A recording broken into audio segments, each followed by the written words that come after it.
Hello, welcome to the Short Story Workshop. My name is Matt Bowles, I'm here with Mersey Bowles and Simone King.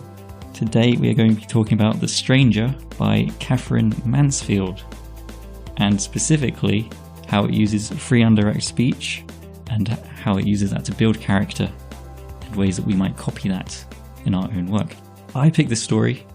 I like it because it does a good job of getting character across in a way that moves the story forward and feels realistic, while also saying something kind of interesting about people or a specific kind of person that I found quite intriguing. And I think there are elements of this character in all of us. So here it is. It's The Stranger by Katherine Mansfield. It seemed to the little crowd on the wharf that she was never going to move again. There she lay, immense, motionless, on the grey crinkled water, a loop of smoke above her, an immense flock of gulls screaming and diving after the galley droppings at the stern. You could just see little couples parading, little flies walking up and down the dish on the grey crinkled tablecloth. Other flies clustered and swarmed at the edge. Now there was a gleam of white on the lower deck, the cook's apron or the stewardess perhaps. Now a tiny black spider raced up the ladder on the bridge. In the front of the crowd, a strong-looking, middle-aged man, dressed very well, very snugly in a grey overcoat, grey silk scarf, thick gloves and a dark felt hat, marched up and down, twirling his folded umbrella. He seemed to be the leader of the little crowd on the wharf and at the same time to keep them together. He was something between the sheepdog and the shepherd. But what a fool he had been not to bring any glasses. There wasn't a pair of glasses between the whole lot of them. Curious thing, Mr. Scott, that none of us thought of glasses. We might have been able to stir 'em up a bit. We might have managed a little signalling. Don't hesitate to land, natives harmless, or a welcome awaits you, all is forgiven. What, hey? Mr. Hammond's quick, eager glance, so nervous and yet so friendly and confiding, took in everybody on the wharf, roped in even those old chaps lounging against the gangways. They knew, every man jack of them, that Mrs. Hammond was on that boat, and that he was so tremendously excited it never entered his head not to believe that this marvellous fact meant something to them too. It warmed his heart towards them. They were, he decided, as decent a crowd of people, those old chaps over by the gangways too, fine solid old chaps. What chests, by Jove! And he squared his own, plunged his thick gloved hands into his pockets, rocked from heel to toe. Yes, my wife's been in Europe for the last 10 months, on a visit to our eldest girl who was married last year. I brought her up here as far as Salisbury myself, so I thought I'd better come and fetch her back. Yes. The shrewd grey eyes narrowed again and searched anxiously, quickly, the motionless liner. Again his overcoat was unbuttoned. Out came the thin, butter yellow watch again, and for the 20th, 50th, 100th time he made the calculation. Let me see now. It was 2:15 when the doctor's launch went off. 2:15. It is now exactly 28 minutes past 4. That is to say, the doctor's been gone 2 hours and 13 minutes. 2 hours and 13 minutes. Whew! He gave a queer little half whistle and snapped his watch to again. But I think we should have been told if there was anything up, don't you, Mr. Gavin? Oh yes, Mr. Hammond. I don't think there's anything to worry about, said Mr. Gavin, knocking out his pipe against the heel of his shoe. At the same time... Quite so, cried Mr. Hammond. Dashed annoying. He paced quickly up and down and came back again to his stand between Mr. and Mrs. Scott and Mr. Gavin. It's getting quite dark, too, and he waved his folded umbrella as though the dusk at least might have had the decency to keep off for a bit. But the dusk came slowly, spreading like a slow stain over the water. Little Jean Scott dragged at her mother's hand. I want my tea, Mummy, she wailed. I expect you do, said Mr. Hammond. I expect all these ladies want their tea. And his kind, flushed, almost pitiful glance roped them all in again. He wondered whether Janey was having a final cup of tea in the saloon out there. He hoped so, he thought not. It would be just like her not to leave the deck. In that case, perhaps the deck steward would bring her up a cup.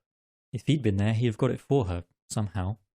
And for a moment he was on deck, standing over her, watching her little hand fold round the cup in the way she had, while she drank the only cup of tea to be got on board. But now he was back here, and the Lord only knew when that cursed captain would stop hanging about in the stream. He took another turn, up and down, up and down. He walked as far as the cab stand to make sure his driver hadn't disappeared. Back he swerved again to the little flock huddled in the shelter of the banana crates.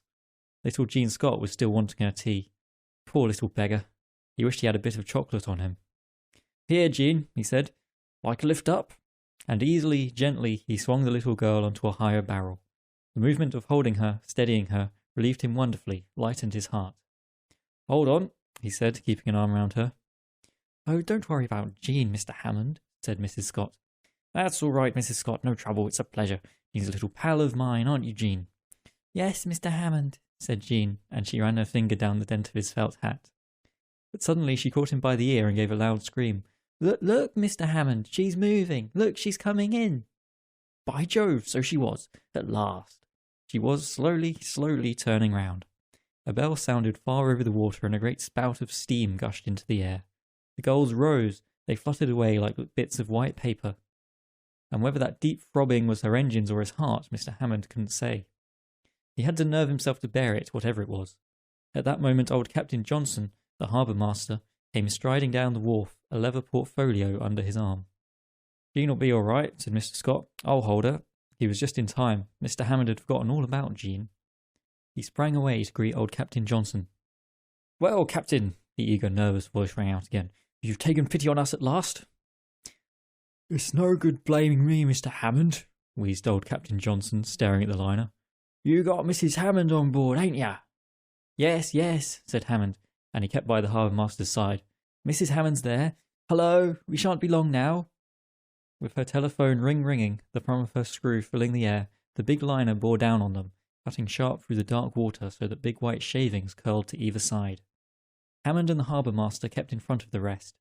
Hammond took off his hat, he raked the decks, they were crammed with passengers, he waved his hat and bawled a loud, strange "Hullo!" across the water, and then turned round and burst out laughing and said nothing, to old Captain Johnson. "Seen her?" asked the harbour master. "No, not yet. Steady, wait a bit." And suddenly, between the two great clumsy idiots, "Get out of the way there!" he signed with his umbrella. He saw a hand raised, a white glove shaking a handkerchief. Another moment, and thank God, there she was. There was Janey. There was Mrs Hammond, yes, standing by the rail and smiling and nodding and waving a handkerchief. "Well, that's first class. Well," he positively stamped. Like lightning he drew out his cigar case and offered it to old Captain Johnson. "Have a cigar, Captain, they're pretty good. Have a couple, here." And he pressed all the cigars in the case onto the harbour master. "I have a couple of boxes up at the hotel." "Thanks, Mr Hammond," wheezed old Captain Johnson. Hammond stuffed the cigar case back. His hands were shaking, but he'd got hold of himself again. He was able to face Janey. There she was, leaning on the rail, talking to some woman and at the same time watching him, ready for him. It struck him, as the gulf of water closed, how small she looked on that huge ship. His heart was wrung with such a spasm that he could have cried out. How little she looked to have come all that long way and back by herself. Just like her, though. Just like Janey. She had the courage of a... And now the crew had come forward and parted the passengers. They had lowered the rails for the gangways. The voices on shore and the voices on board flew to greet each other. All well? All well. How's mother? Much better. Hello, Jean. Hello, Aunt Emily. Had a good voyage? Splendid. Shan't be long now. Not long now." The engine stopped. Suddenly she edged to the wharf side. "Make way there! Make way!" And the wharf hands brought the heavy gangways along at a sweeping run. Hammond signed to Janey to stay where she was. The old harbour master stepped forward. He followed. As to ladies first or any rot like that, it never entered his head. "After you, Captain!" he cried genially. And, treading on the old man's heels, he strode up the gangway onto the deck in a beeline to Janey, and Janey was clasped in his arms. Well, yes, here we are at last," he stammered. It was all he could say. And Janey emerged, and her cool little voice, the only voice in the world for him, said, "Well, darling, have you been waiting long?" No, not long. At any rate, it didn't matter. It was over now. But the point was, he had a cab waiting at the end of the wharf. Was she ready to go off? Was her luggage ready? In that case, they could cut off sharp with her cabin luggage and let the rest go hang until tomorrow. He bent over her and she looked up with her familiar half smile. She was just the same. Not a day changed. Just as he'd always known her. He laid her small hand on his sleeve. "How are the children, John?" she asked. "Hang the children. Perfectly well. Never better in their lives." "Haven't they sent me letters?" Yes, of course. I've left them at the hotel for you to digest later on." "We can't go quite so fast," said she. "I've got people to say goodbye to, and then there's the captain." As his face fell, she gave his arm a small understanding squeeze. "If the captain comes off the bridge, I want you to thank him for having looked after your wife so beautifully." Well, he'd got her. If she wanted another 10 minutes, as he gave way, she was surrounded. The whole first class seemed to want to say goodbye to Janey. "Goodbye, dear Mrs Hammond, and next time you're in Sydney I'll expect you." Darling Mrs Hammond, you won't forget to write me, will you? Well, Mrs Hammond, what this boat should have been without you. It was plain as a pikestaff that she was by far the most popular woman on board, and she took it all, just as usual, absolutely composed. Just her little self, just Janey all over, standing there with her veil thrown back. Hammond never noticed what his wife had on. It was all the same to him whatever she wore. But today he did notice that she wore a black costume, didn't they call it, with white frills, trimmings he supposed they were, at the neck and sleeves. All this while Janey handed him round. John dear, and then I want to introduce you to... Finally they did escape, and she led the way to her stateroom. Followed Janey down the passage that she knew so well, that was so strange to him. To part the green curtains after her and to step into the cabin that had been hers gave him exquisite happiness. But, confound it, the stewardess was there on the floor, strapping up the rugs. That's the last, Mrs Hammond, said the stewardess, rising and pulling down her cuffs. He was introduced again, and then Janey and the stewardess disappeared into the passage. He heard whisperings. He was getting the tipping business over, he supposed. He sat down on the striped sofa and took his hat off. There were the rugs she had taken with her. They looked good as new. All her luggage looked fresh, perfect. The labels were written in her beautiful little clear hand, Mrs John Hammond. Mrs John Hammond. He gave a long sigh of content and leaned back, crossing his arms. The strain was over. He felt he could have sat there forever, sighing his relief, the relief at being rid of that horrible tug, pull, grip on his heart. The danger was over. That was the feeling. They were on dry land again. But at that moment Janey's head came round the corner. Darling, do you mind? I just want to go and say goodbye to the doctor. Hammond started up. I'll come with you. No, no, she said. Don't bother. I'd rather not. I'll not be a minute. And before he could answer, she was gone. He had half a mind to run after her, but instead he sat down again. Would she really not be long? What was the time now? Out came the watch. He stared at nothing. That was rather queer of Janey, wasn't it? Why couldn't she have told the stewardess to say goodbye for her? Why did she have to go chasing after the ship's doctor? She could have sent a note from the hotel, even if the affair had been urgent. Urgent? Did it? Could it mean that she had been ill on the voyage? She was keeping something from him? That was it. He seized his hat. He was going off to find that fellow and to wring the truth out of him at all costs. He thought he'd noticed just something. He was just a touch too calm, too steady. From the very first moment, the curtains rang. Janey was back. He jumped to his feet. Janey, have you been ill on this voyage? You have. Ill? Her airy little voice mocked him. She stepped over the rugs and came up close, touched his breast, and looked up at him. Darling, she said, don't frighten me. Of course I haven't. Whatever makes you think I have? Do I look ill? But Hammond didn't see her. He only felt that she was looking at him and that there was no need to worry about anything. She was here to look after things. It was all right. Everything was. The gentle pressure of her hand was so calming that he put his over hers to hold it there. And she said, Stand still. I want to look at you. I haven't seen you yet. You've had your beard beautifully trimmed and you look younger, I think, and decidedly thinner. Bachelor life agrees with you. Agrees with me. He groaned for love and caught her close again. And again, as always, he had the feeling that he was holding something that never was quite his. Something too delicate, too precious, that would fly away once he let go. For God's sake, let's get off to the hotel so that we can be by ourselves. And he rang the bell hard for someone to look sharp with the luggage. Walking down the wharf together, she took his arm. He had her on his arm again. And the difference it made to get into the cab after Janey, to throw the red and yellow striped blanket round them both, to tell the driver to hurry because neither of them had had any tea. No more going without his tea or pouring out his own. She was back. He turned to her, squeezed her hand, and said gently, teasingly, in the special voice he had for her, Glad to be home again, dearie. She smiled. He didn't even bother to answer, but gently she drew his hand away as they came to the brighter streets. We've got the best room in the hotel, he said. I wouldn't be put off with another, and I asked the chambermaid to put in a bit of a fire in case you felt chilly. She's a nice, attentive girl, and I thought now we were here we wouldn't bother to go home tomorrow, but spend the day looking round and leave the morning after. Does that suit you? There's no hurry, is there? The children will have you soon enough. I thought a day's sightseeing might make a night break in your journey, eh, Janey? Have you taken the tickets for the day after? She asked. I should think I have. He unbuttoned his overcoat and took out his bulging pocketbook. Here we are. I reserved a first-class carriage to Cooktown. There it is, Mr. and Mrs. John Hammond.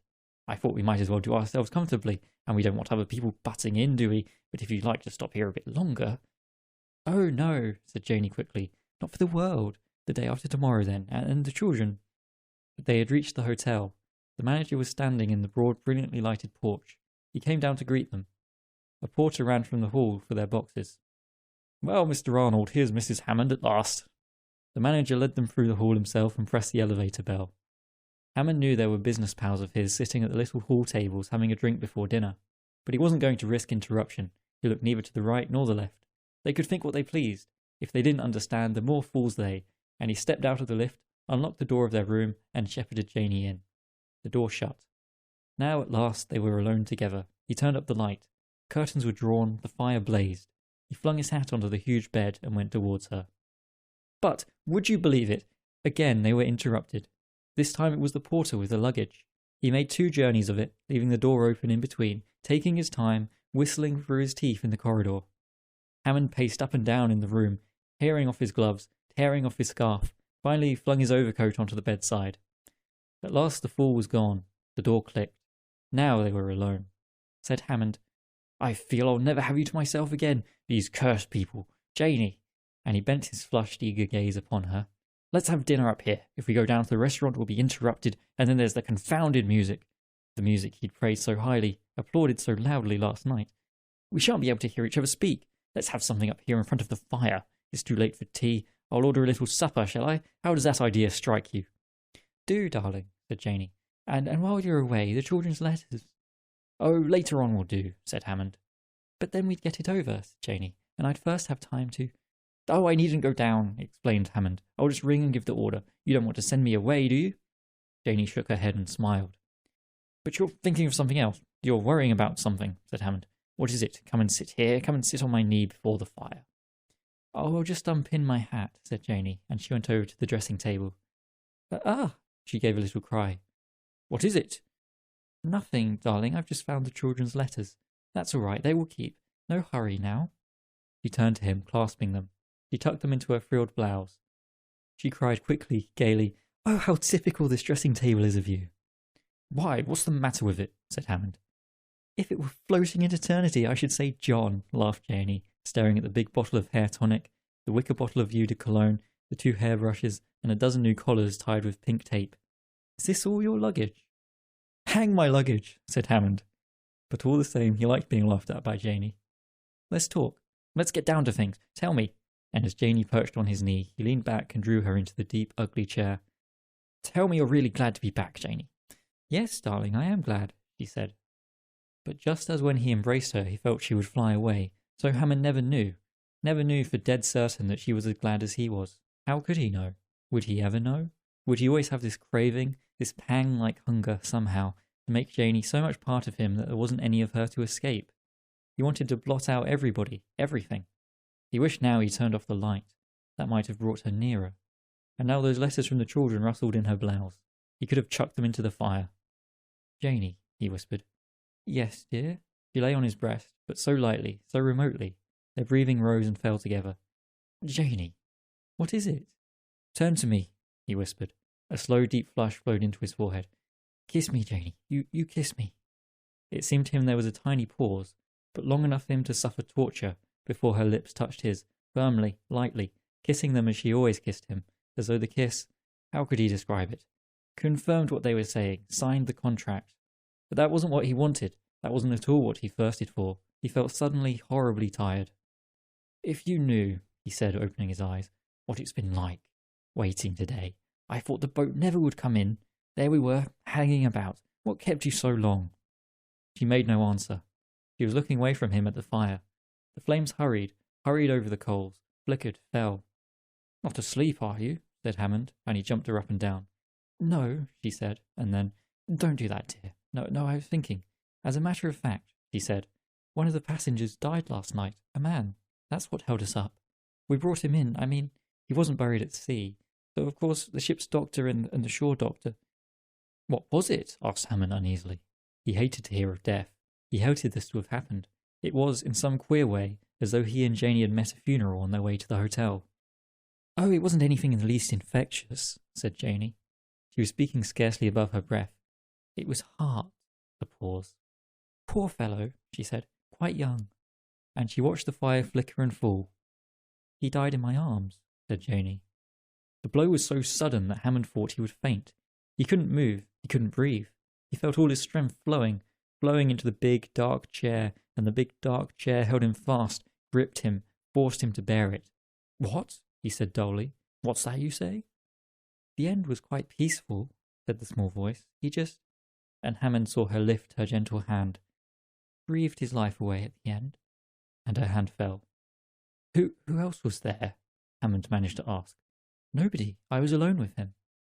Oh my God, what was she saying? What was she doing to him? This would kill him. And all the while she spoke.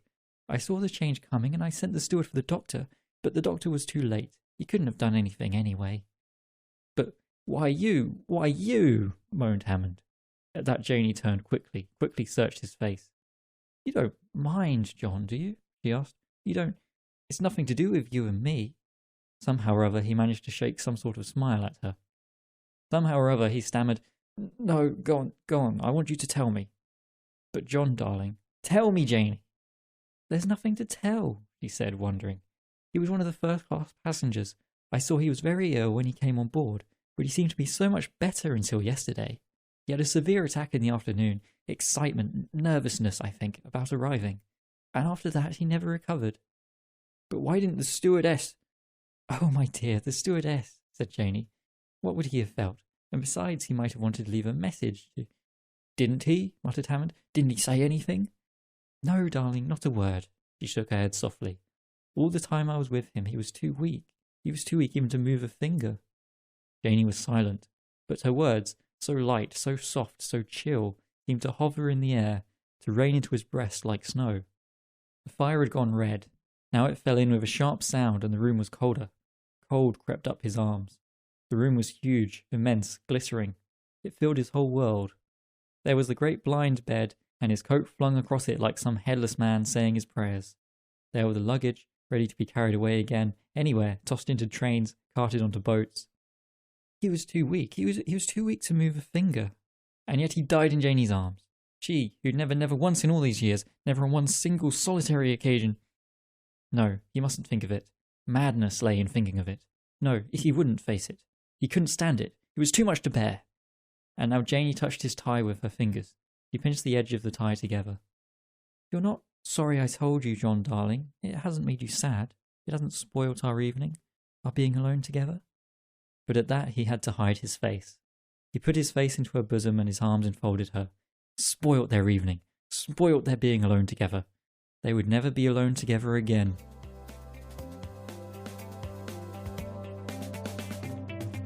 What were your reactions to this story, people? I felt really sorry for Mr. Hammond. I was like, this poor guy, he just wants his wife to pay attention to him.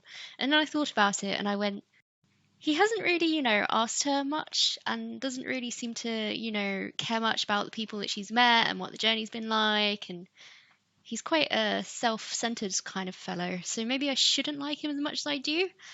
And I don't know, the more I thought about this story, the more I wasn't sure about anything in it at all.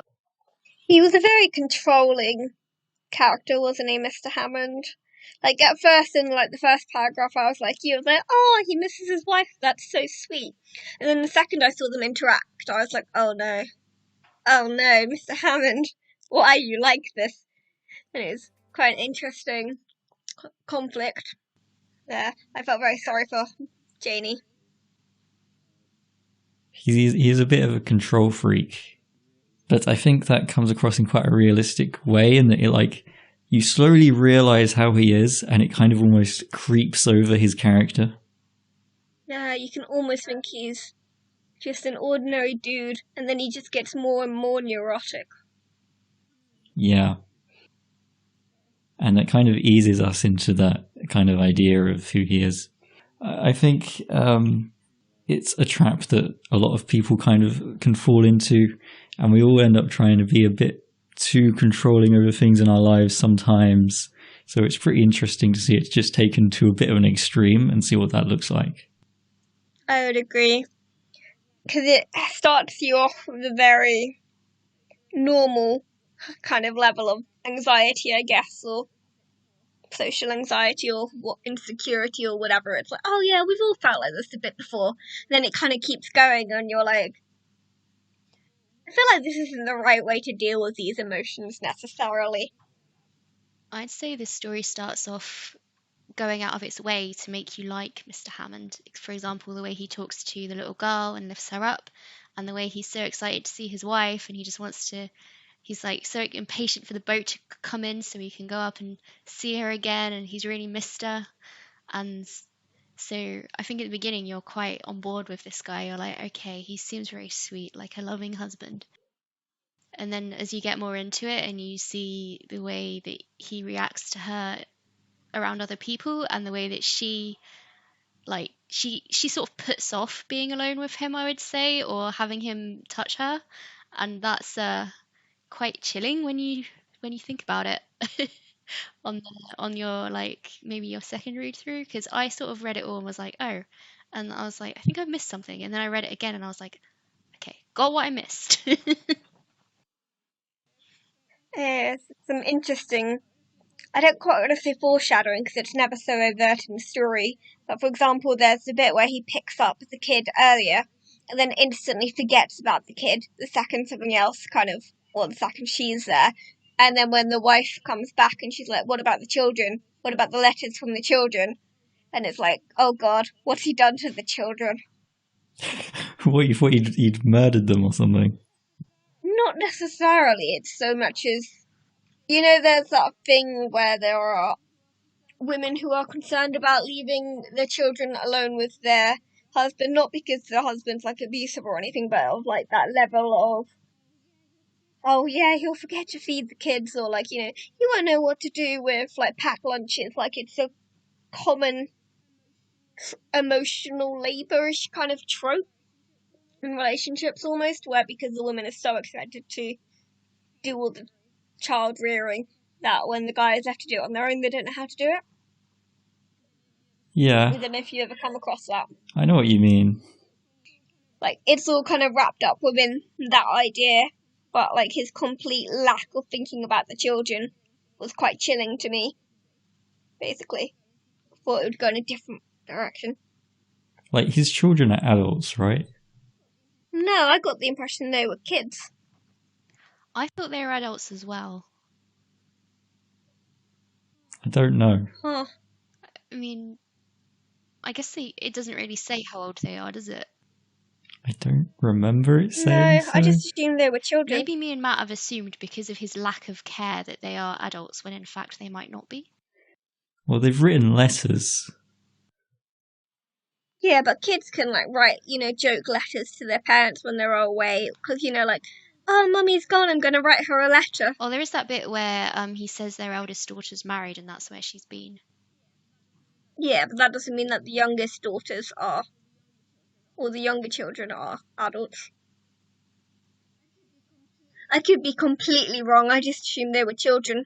Well, it doesn't really say either way, so that's the new way to look at it that I hadn't sort of thought about before. In which case, it's not as chilling if they're adults. It's no longer negligence. Because presumably then he's abandoned the children to go get his wife. Well, yeah, and there's also if they're adults, then surely they'd be able to send the letters to her directly. Why would he have them? That's a good question. But then why does he have them anyway? I assumed Yodi post office wasn't very good, so he was holding on to them to make sure that she got them. Yeah. I have many questions, but no answers, really. Silence while me and Matt contemplate this guy is creepier than we thought. I kind of lost the thread of what we were discussing. I guess we were discussing as the story goes on, it becomes more apparent that there's some sort of issue or like imbalance in their relationship. Yes, right. And you were saying how they go out of their way to make him seem likable at the start, which I agree with. And I think that's very much on purpose, because this guy is not the villain, right? He's not like an evil person. He just is a person who happens to have this bad trait that's kind of crept upon him. And I think that's what they're trying to get across by making you like him at the start. So you realize he's a person and he's like us, and then showing you the bad sides. And that almost makes it worse, because it's just, He's not anything different. He's just like one of us. I could definitely recognise some of my own insecurities in him. The part where he wants a proper kiss and she gives him like a sort of perfunctory sort of kiss, like, oh, it's like sealing a letter or whatever it was, it's really sad. It made me sad for him. Yeah, it does make you wonder what's going on in their relationship. The items on the dresser, like the fact that he's got hair tonic and a lot of different ties, I think shows his real insecurity in himself. Yeah, like most of what he had was stuff with hair. Interesting conflict, isn't it? Because depending on how you want to look at it, because on one hand, you could argue that him wanting to keep her in the room when they get back is a way of controlling her environment after her going off and essentially having her own life, or possibly the first time ever given the time period, and should kind of exert full control over it and not let her out of her sight, which is a bit creepy. But then on the other hand, like sometimes I can understand when you haven't seen someone in ages and you kind of don't necessarily want to share them, and that's not in a sinister way so much as you don't necessarily always want to share someone's time, particularly if they're someone really close to you and you haven't connected with them in a while. You kind of want all their attention on you. Yeah, like if I had a partner who I hadn't seen in 10 months or whatever, I'd kind of want, like, at least 10 minutes of, like, catch up, all about us. That just never kind of happens. And I don't think that necessarily excuses Mr. Hammond's behaviour, but it does make it more sympathetic or complicated. I think it's amazing that this short story, this tiny amount of words, communicates this really complicated relationship. It's so good. I really like this story. Yeah, particularly as we never get any backstory. I think it's a sign of the quality of a story when it can be interpreted in many different ways. I think she's managed to do a very complicated relationship in a very short amount of time. Let's talk a little bit about free and direct speech, which was used to great effect within the story. First of all, we should probably answer the question, in case you're wondering, what is free and direct speech? So this is something that is done when you are speaking in third person or writing in third person, where you shift into the character's perspective. You almost enter their mind, and their thoughts or feelings are written in the narration as if they are part of the events of the story, even though they are in the character's voice. For example, when he says things like, "By Jove," and "hang the children," or such, within the body of the text, not in dialogue, that is free indirect speech. It's an interesting way of balancing the limitations of first person Paul with third person. You kind of straddle the two almost.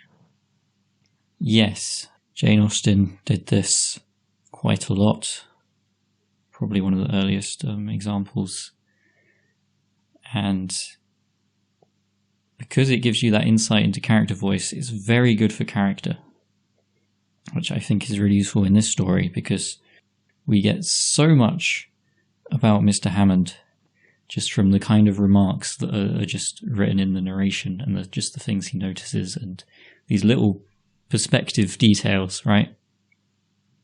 I always thought it was interesting that it sort of started out calling them Mr. Hammond and Mrs. Hammond, and he still thinks of himself, well, the text still refers to him as Mr. Hammond, but she becomes Janie quite quickly. Why do you think that is? Do you think that the narrator is showing favouritism, or like a quiet way of showing which character they support more, or is it to suggest that Janie has an identity outside of Mr. Hammond as the story goes on?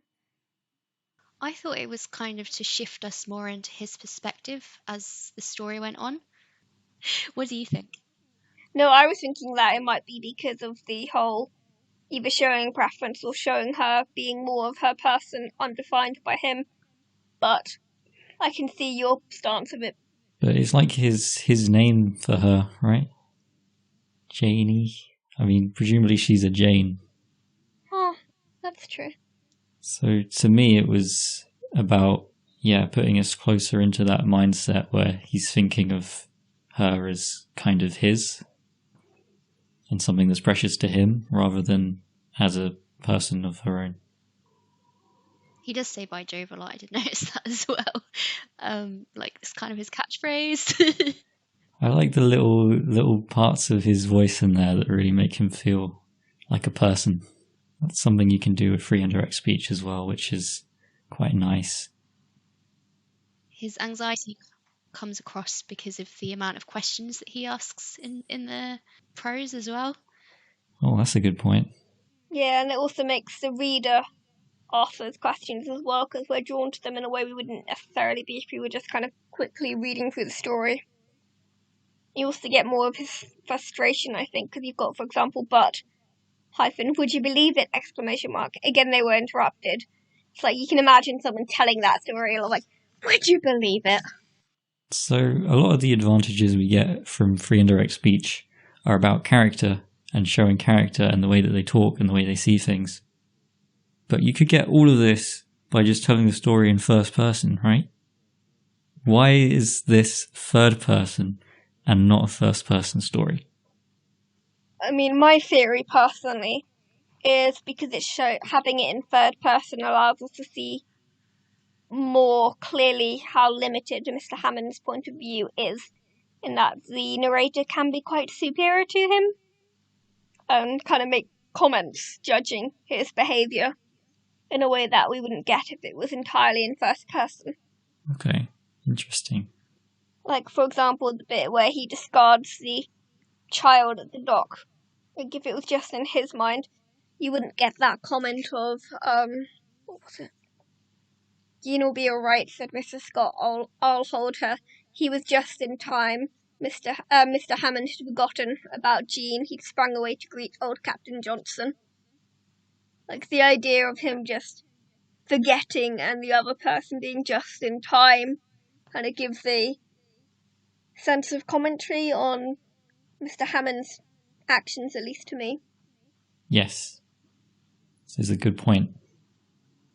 My thoughts were that it was to try and keep the reader more neutral and not completely put them on, I guess, Mr. Hammond's side. I think for me, when you follow someone through they become kind of, if not the hero, at least the protagonist of the story. I think by keeping us at that third person distance, it allows you to take a more thoughtful view, maybe, than just being like, oh yeah, but this guy's the main character, so he must be right, kind of thing. Because if it was an he'd be able to justify everything he was thinking, and you'd get a small backstory, so it would be less ambiguous, because you might get something like, oh, it's like that other time when she ignored me, or like, I don't know, you might get some more like emotion or like different thoughts. I think the author's very careful about what she does and doesn't tell us by using that third person perspective. It also allows more like scenery metaphor, for example. Like, the room can reflect them in third person in a way that you can't really do in first person without sounding pretentious as hell. Like, you can't have a first person narrator noticing the room going dark with their emotions. Yeah, that's true. Like, then you just wonder if they've got like a problem with their eyes. I think why third person is like critical for this story is because we need that narrative distance. We need to be able to evaluate Mr. Hammond from the outside and form our own opinions, as Mel said. I think the key thing that writing in third person gives you is this flexibility over how deep into this perspective you get. Because at times you can pull back and you can see Mr. Hammond from afar and you can see him doing things that are not quite correct, that seem a little off. Or you can pull in, do some free indirect speech and show you how he sees things. And third person lets you do both of these and switch between them seamlessly, which is one of its biggest advantages. What would you say the disadvantage to it is then? If you think it does have any disadvantages? This is a harder one, but every technique has some kind of trade-off, right? So free indirect speech tells us more about the character, which is usually good, But I suppose there are times where you'd want to keep the character kind of hidden. It interrupts the voice of the story. If you wanted to give the story its own kind of distinctive voice separate from the character, using free indirect speech would muddle it up, right? Because it kind of puts them together. It puts the character into the narrative. I can see situations where you would want to keep those distinct. What if you switch to another narrator? I think that's fine. I mean, you wouldn't, in third person, you usually don't switch in the middle of a scene unless you're doing omniscient. I suppose if you were doing omniscient, you probably wouldn't want to do free indirect speech as much, because it's probably more jarring to pull out of a perspective that's closer, right? It would be difficult not to start head hopping, which would get confusing very quickly. So this is perhaps something best for third person limited, where you have a small number of POVs. I guess also something where you don't want that really detailed emotional perspective that you'd get from first person, because this story is so carefully set up. It changes the tone, doesn't it? It gives Mr. Hammond a lot more presence in the story because he feels like he's almost constantly interrupting the narrator. Actually, I didn't think about that. That's a good point. It's like, get on with it, narrator. I want to get to the bit where I can kiss Janie. I mean, the flip side, of course, would be a narrator who's constantly butting in on the protagonists. But the narrator's touch here seems more subtle. The other one sounds more like something O. Henry sort of does sometimes, but it's more a wry comment than an interruption. But like Lemony Snicket, for example, I haven't read a lot of his work, but I've heard he's got a very distinct narrative voice, which is more likely to overwhelm the story in a good way, because that's part of the appeal. But right, you're sticking to a very specific kind of tone and way of telling the story in that case, right? And deviating from it would seem odd. So I guess in summary, it works so well in this story because it gives us that breadth of perspective where we can see the character from different angles. We can understand what he's thinking, but also see him from a distance. And it fits with the way the story is told as quite a natural, kind of almost a in-depth look at the character. It really works to see them from different angles. And to build his character and build sympathy as well, because that closer perspective makes us like him more, which is very important. Many reasons why it was a great choice for this story, and probably stories like it. Shall we talk about the ending? Sure. I feel sad for both of them in the ending, because Mr. Hammond isn't getting the romantic reunion that he wants, and he says Janie had never. But what had she never done? Had she never held him? Because you can see that he keeps going for physical contact, but she is not so sure about it. She'll come eventually, but you know, she's like, she wants to go off and like take off her hat and get the letters from the children and all this sort of stuff first. And then she delivers this bombshell about, I was with another man when he died. And alone. Yeah, I don't quite know how to read that. And it's the idea, isn't it, that I think in the society at the time it would have been incredibly improper for a woman to be alone with a man who wasn't her husband. But at the same time, it's so clearly an act of selflessness to comfort a dying man that one could argue that Mr. Hammond getting upset about it is selfish and petty, because for God's sake, this guy is dead and probably died in pain, and your wife was trying to help him and not let him die among complete strangers. Are you really upset that she maybe doesn't want to sleep with you right now after just having held a dead man the night before? Yeah, I'd say that summarizes my feelings on it. Like, everybody sucks here, maybe. But you have to wonder why, I guess like he does, why were they so close? Was there any kind of infidelity going on? Like, there are so many questions. But then you also have to wonder, why is she so averse to being close to her husband? Yeah. Like, why she talks in a whisper when she tells him about it? She clearly, well, not clearly, but she seems worried about his opinion or how he's going to react which... She does. She does seem incredibly worried about it and a bit scared. And it's like, maybe the reason she doesn't want to be alone with him is because she doesn't want to tell him that that's happened. Or she just doesn't like being alone with him. I didn't think there was any infidelity going on. I got the impression that this death happened very quickly. I mean, maybe she just told it that way. Like, I feel like it would cheapen the story if it was a matter of infidelity. Like, it would simplify it overly much, almost, I think. I think in many ways it's also kind of about how the dying moment is seen as very intimate. Is that why you think they would never be alone together again? Because of the ghosts of this man between them? Yeah, basically.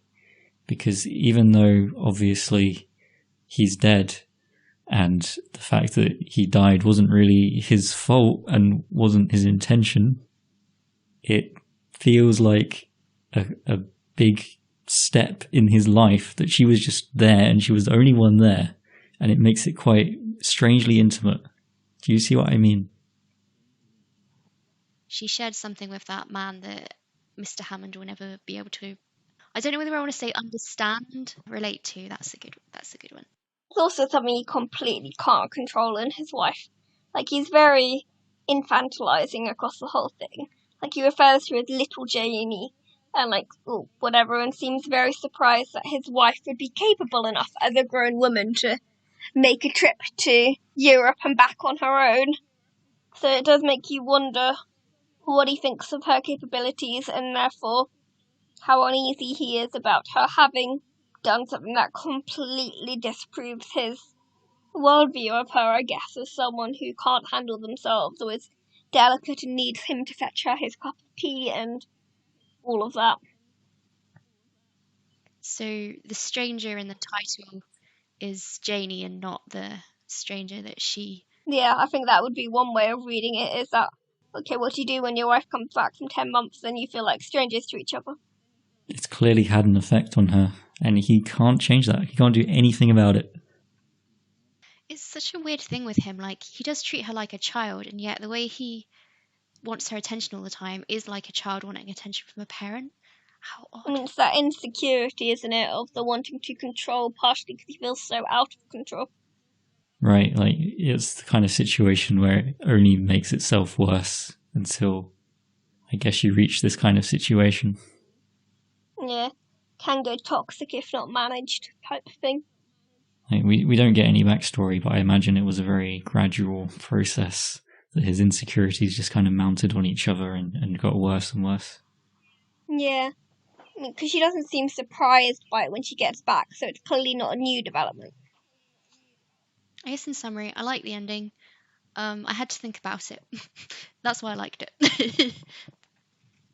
I think it's a really sad story. I don't know if it's just me, but I kept reading this undercurrent of, oh god, what's he going to do the further we go in? Like, for example, with him talking about how he's going to wring the truth out of the doctor no matter what. I'm like, oh god, is he going to completely lose it thinking that she's, I don't know, had an affair with this guy when she's done nothing? You were waiting for him to kind of snap. Not waiting for it, it's just half an ear out that he might, almost. Yeah, for sure. Like, there's just something uneasy there with her, like, him needing to snatch up the children's letters and him not wanting her to read them, and I don't know, something about it. Ironically, by trying to so thoroughly control her, he's kind of lost control of himself, right? Definitely obsessive, which I think is one of the themes in the story, is love and obsession. Right. Anything else to add before we finish? Another great one from Mansfield. Yes, I think I'm going to become a Mansfield fan. It's a great story. I'm sure we'll read more of her at some point. I think I liked it better than The Garden Party. Me too. I liked the frivolousness, if that's a word, of The Garden I Party. feel like this one had a better ending. This one did definitely have a better And ending. it made more sense to me. And it was more tightly focused on two characters. Alright. Thanks for listening. You can find all of our stories and previous episodes on our website at theshortstoryworkshop.com. If you would like to contact us, you can do so via Twitter. I am at MattBWriter, Mel.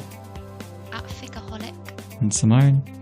T_M_typewriter, also known as the modern typewriter. Alright, thanks again for listening, and we'll be back with another story next week. Goodbye.